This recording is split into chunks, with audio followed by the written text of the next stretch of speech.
Sadiq Uliyil, K P Zacharia, Abdussalam മൂട്ടിൽ, Ismail Kariyad, Faisal Nanmanda, പേരിനും പുറത്തുമുള്ള സഹപ്രവർത്തകരെ, സ്നേഹിതരെ, സുദീർഘമായ ഒരു സംസാരത്തിലേക്ക് കടന്നുപോകുന്നില്ല. ഉദ്ഘാടകനും അധ്യക്ഷനും വിഷയാവതാരകനുമൊക്കെ ഈ വിഷയത്തിന്റെ നാനാ ചിന്തകൾ സമഗ്രതയിലൂന്നി നമ്മളുമായി സംവദിച്ചു കഴിഞ്ഞിരിക്കുന്നു. ഫിറോസ് അടക്കമുള്ളതായ സഹപ്രവർത്തകർ ഇനിയും സംസാരിക്കാനുണ്ട്. പറഞ്ഞാൽ തീരാത്ത വിഷയവുമാണ്. തകരുന്ന ധാർമ്മികതയും അരക്ഷിത സമൂഹവും. നേരത്തെ ഉദ്ഘാടന പ്രസംഗത്തിൽ സമുദായ സാഹിബ് സൂചിപ്പിക്കുകയുണ്ടായി.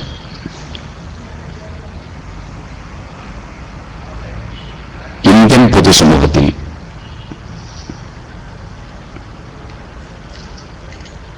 ആഗോളവൽക്കരണത്തിന്റെയും വിപണിവൽക്കരണത്തിന്റെയും സ്വാധീനം, അതിന്റെ ദുസ്വാധീനം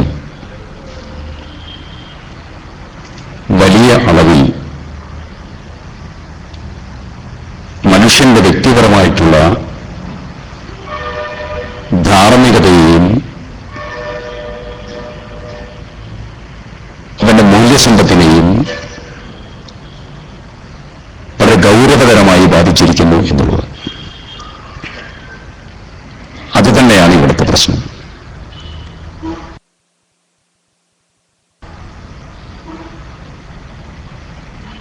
കേവല ആഗോളവൽക്കരണം എന്നുള്ള ഒരു മേഖലയിൽ നിന്ന് മാത്രം അതിനെ നോക്കിക്കാണുന്നത് ശരിയല്ല എന്നുകൂടെ അതിന്റെ കൂടെ കൂട്ടിച്ചേർക്കാൻ ആഗ്രഹിക്കുന്നു. പൊതുസാമൂഹ്യ മണ്ഡലത്തിലുണ്ടായ ഒരുപാട് മാറ്റങ്ങളുണ്ട്.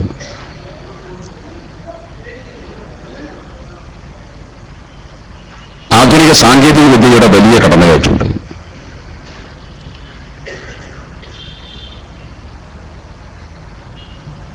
സമൂഹം അനുഭവിക്കുന്ന സ്വാതന്ത്ര്യത്തിൽ ഗുണപരമായ മാറ്റത്തിന്റെ മേഖലകളിലേക്ക് പോകുന്നതിന് പകരം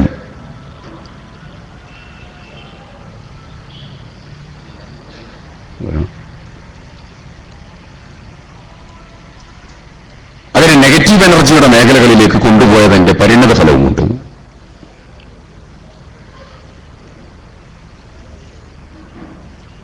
വീടിന്റെ അന്തരീക്ഷം മുതൽ വിദ്യാഭ്യാസ ക്രമം മുതൽ വയോവൃദ്ധത അനുഭവിച്ചുകൊണ്ട് വീട്ടിൽ നിൽക്കുന്നതായിരിക്കുന്ന സാമൂഹ്യ ക്രമത്തിന്റെ വിവിധ മേഖലകളിലുള്ളതായിരിക്കുന്ന പെരുമാറ്റ സംഹിതകളൊക്കെ ഇതുമായി ബന്ധപ്പെട്ട് കിടക്കുക.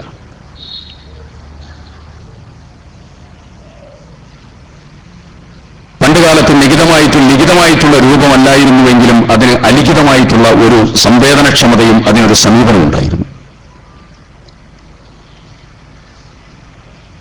അതിന്റെ ഏറ്റവും പ്രധാനപ്പെട്ട ഇടത്താവളം കൂട്ടുകുടുംബ വ്യവസ്ഥയായിരുന്നു.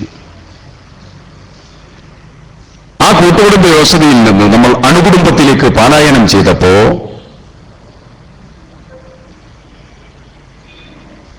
സ്വാഭാവികമായി ആ പൊതുനിർമ്മിതിയിൽ, ആ പൊതുസാമൂഹ്യ മണ്ഡലത്തിൽ ഇടപെടുന്നതായ ഇടങ്ങളിൽ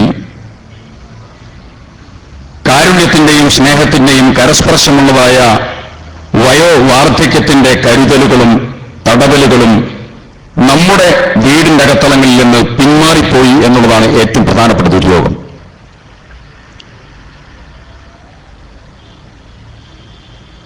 ഇന്ന് ആ പ്രായം ചെന്ന മേഖലകൾ ഇന്ന് നിൽക്കുന്നത് ക്രഷുകളിലാണ്, ഓൾഡ് ഏജ് ഹോമുകളിലാണ്. നമ്മുടെ സമൂഹത്തിൽ ഉയർന്നു പോകുന്നതായിരിക്കുന്ന രണ്ട് പ്രധാനപ്പെട്ട മന്ദിരങ്ങൾ, ഒന്ന് ക്രഷ്, രണ്ട് വൃദ്ധസദനങ്ങൾ. ആധുനിക വൈജ്ഞാനിക ശാഖകൾ പഠിച്ച് വളരുന്നതായിരിക്കുന്ന നമ്മുടെ മക്കൾ അവരുടെ തൊഴിലിന് വേണ്ടി ആധുനികവൽക്കരണത്തിന്റെ ഭാഗമായി അവർ അന്യയിടങ്ങളിലേക്ക് പോകുമ്പോൾ കൂട്ടുകുടുംബ വ്യവസ്ഥയുടെ ഭാഗമായി നിൽക്കേണ്ടതായിരിക്കുന്ന മേഖലകളിൽ നിന്ന് അണുകുടുംബത്തിലേക്ക് നമ്മൾ പോകുമ്പോൾ അവർ നിൽക്കുന്നത് സ്വാഭാവികമായി വൃദ്ധസദനങ്ങളിലേക്ക് ആട്ടിയോടിക്കപ്പെടുന്ന ഒരു സമൂഹത്തിന്റെ ഒരു വല്ലാത്ത അവസ്ഥ. സ്വാഭാവികമായി ഭാഗമായി ഐസൊലേറ്റ് ചെയ്യപ്പെടുന്നതായിരിക്കുന്ന മനുഷ്യ സമൂഹത്തിന്റെ പ്രതികരണങ്ങൾ ഏത് രീതിയിലൊക്കെ കടന്നു വരുന്നു എന്നുള്ളത് പൊതുസമൂഹത്തിൽ നമ്മൾ എല്ലാ രീതിയിലും കണ്ടുകൊണ്ടിരിക്കുന്നു. അതിന്റെ ഒരു മേഖലയാണ് നമ്മൾ ഡൽഹിയിൽ കണ്ടത്. ഐസൊലേറ്റ് ചെയ്യപ്പെടുന്ന മനുഷ്യന്റെ ഓരോ രൂപങ്ങൾ.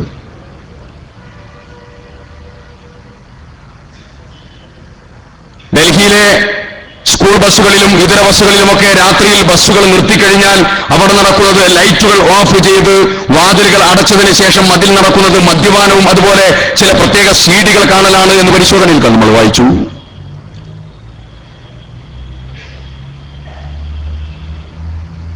അത്തരം സാഹചര്യത്തിലേക്ക് കരുതലിന്റെ കാവലാളായി പോകേണ്ടതായിരിക്കുന്ന യുവമനസ്സുകൾ അത്തരം സാഹചര്യങ്ങളിലേക്ക് പോകുന്നതായിരിക്കുന്ന മാനസിക തലങ്ങളിലേക്ക് വഴുതി പോകുന്നതാണ് ഇന്ന് സമൂഹം നേരിടുന്ന ഏറ്റവും പ്രധാനപ്പെട്ട വെല്ലുവിളി. സമൂഹത്തിൽ രണ്ടു സംഭവിക്കുന്നുണ്ട്. കരുതലും താങ്ങും തണലുമാകുന്ന പ്രവർത്തനങ്ങൾ സമൂഹത്തിൽ നടക്കുന്നുണ്ട്. അതോടൊപ്പം മനുഷ്യ മനസ്സുകളെ വല്ലാതെ വേദനിപ്പിക്കുന്ന ഇത്തരം ദുരന്ത അനുഭവങ്ങളും നമ്മുടെ സമൂഹത്തിൽ നടക്കുന്നുണ്ട്. പല രീതിയിലുള്ളതായിരിക്കുന്ന വിവക്ഷകളും നമുക്ക് നൽകാറുണ്ട്.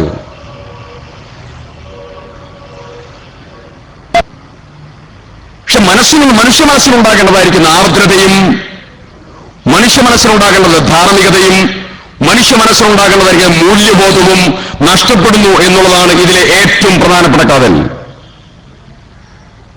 അവിടെയാണ് സംഘടനകൾ, അത് മതപരമായ സാമുദായിക സംഘടനകളും രാഷ്ട്രീയ സംഘടനകളും ഏത് രീതിയിലുള്ള സംഘടനകളാണെങ്കിലും ആ സംഘടനകൾ അതിന്റെ ഉത്തരവാദിത്തങ്ങൾ നിർവഹിക്കപ്പെടുക എന്നുള്ള മേഖലയിലേക്ക് കടന്നു വരേണ്ടത് അനിവാര്യമായ കാലഘട്ടമാണ് എന്നുള്ളത് അതിന്റെ തിരിച്ചറിവിന്റെ ഭാഗമാണ്. RSS നേതാവ് പറഞ്ഞു, നാഗരിക ഇന്ത്യയിൽ മാത്രമേ ഇത് നടക്കുന്നുള്ളൂ, ഗ്രാമീണ ഭാരതത്തിൽ ഇത് നടക്കുന്നില്ല. മനുസ്മൃതിയുടെ മറ്റൊരു മേഖല എടുത്തു കാണിക്കപ്പെട്ടു.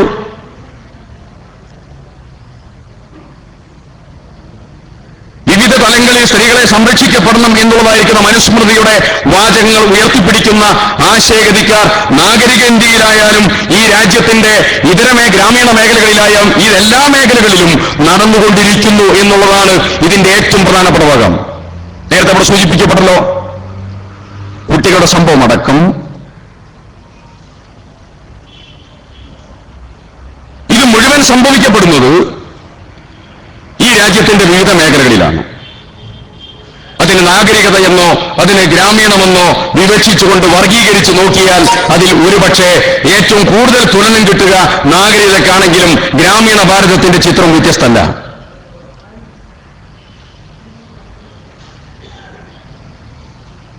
അവിടെയാണ് കമ്പോളവൽക്കരിക്കപ്പെട്ട നാഗരികതയെ പറയുമ്പോൾ കമ്പോളവൽക്കരിക്കപ്പെട്ട നാഗരികതയുടെയും കമ്പോളവൽക്കരണത്തിന് വിധേയമായിക്കൊണ്ടിരിക്കുന്ന ഗ്രാമതലത്തിന്റെയും പ്രധാനപ്പെട്ടതായിരിക്കുന്ന ബഹിഷ്കരണം അതിന്റെ ഏറ്റവും പ്രധാനപ്പെട്ട പ്രത്യേകതയാണ്. ബ്ലസ്സിയുടെ ഒരു ഫിലിമിന് ഒരു സ്വാഭാവികമായിട്ടുള്ള പ്രസവം ചിത്രീകരിക്കപ്പെടുന്ന രംഗം ചിത്രീകരിക്കുകയാണ്. സ്വാഭാവിക പ്രസവം ചിത്രീകരിക്കാൻ വേണ്ടി ബ്ലസ്സിയുടെ കളിമണ്ണ് എന്ന് പറയുന്ന ഒരു ചിത്രീകരണത്തിന് വിധേയമാകുകയാണ് ശ്വേതാ മേനോൻ.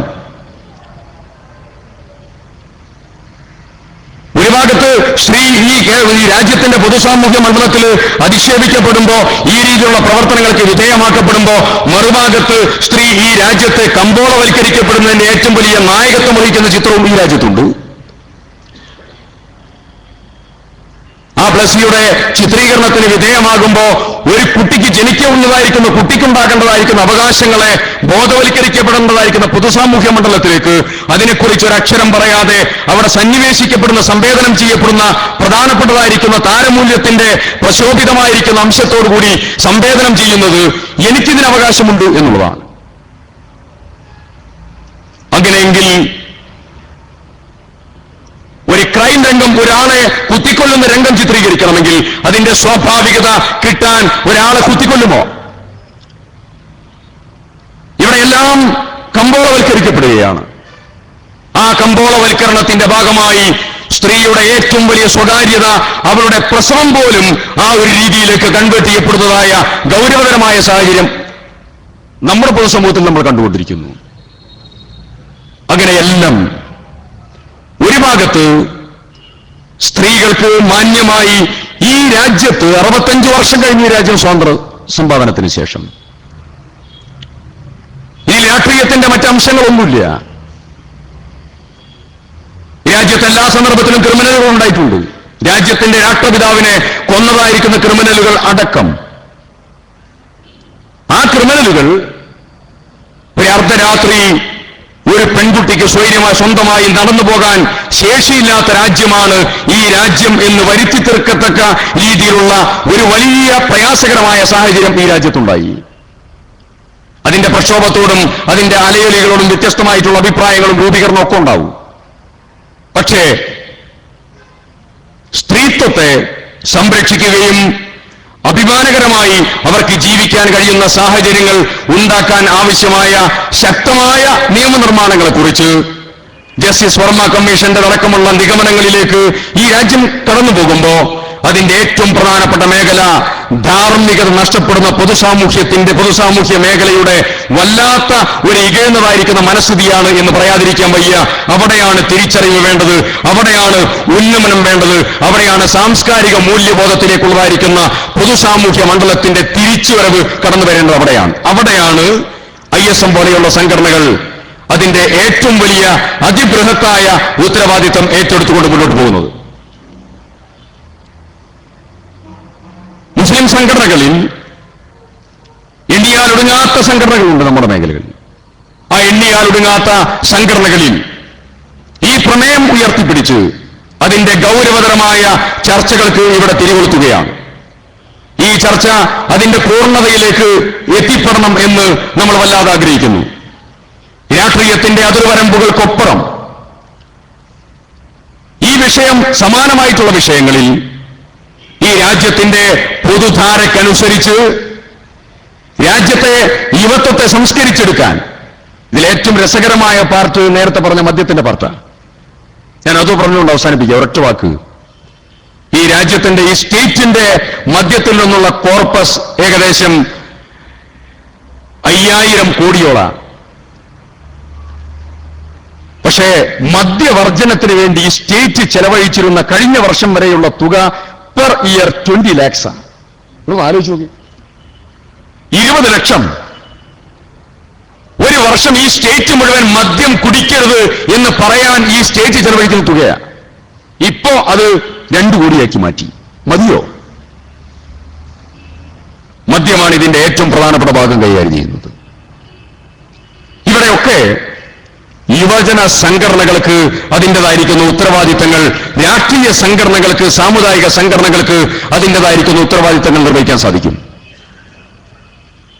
ആ ഉത്തരവാദിത്തത്തിലേക്കുള്ള ഒരു പുനർവിചിന്തനത്തിന്റെ ചർച്ചകൾക്ക് നേതൃത്വം കൊടുക്കാനും വിധേയമാകാനും ഈ ചർച്ച ഈ സെമിനാർ ഉപകരിക്കട്ടെ എന്ന് ആശംസിച്ചുകൊണ്ട് ഇത്തരം ഒരു ഉജ്ജ്വലമായിട്ടുള്ള ചുവടുവെപ്പിന് നേതൃത്വം കൊടുത്ത ISMന്റെ പ്രവർത്തകന്മാരെ അഭിവാദ്യം ചെയ്തുകൊണ്ട് നിർത്തുന്നു. അസ്സലാമു അലൈക്കും വറഹ്മത്തുള്ളാഹി.